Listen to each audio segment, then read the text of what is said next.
India versus England third test লর্ডসে পঞ্চম দিনের খেলায় টান টান উত্তেজনা চলছে। কে জিতবে আজ? ক্রেজে আছেন ভারতের রবীন্দ্র জাদেজা এবং নীতিশ রেড্ডি। 7 উইকেট চলে গেল, 101 রান, আর মাত্র 92 রান দরকার ভারতের। হাতে আছে 3টি উইকেট। ইংল্যান্ডের প্রয়োজন 3 উইকেট। কে জিতবে আজ?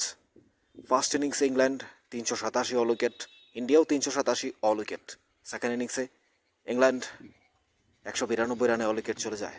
ভারত ইতিমধ্যে 7 উইকেট হারিয়েছে। জিতবে তো? আনবিলিভেবল ইনিংস চলছে। রবীন্দ্র জাদেজা, নীতিশ রেড্ডি দুজনেই অলরাউন্ডার। কি করবে এখন? এই টেস্ট কি হবে? আপনাদের মতামত অবশ্যই জানতে চাই। কিন্তু এই টেস্ট নিয়ে লর্ডসের ময়দানে দর্শকরা উৎসাহিত। ইংল্যান্ডের চান্স বেশি নাকি ভারতের? কে জিতবে এখন? চিন্তায় রয়েছে ভারতবাসী।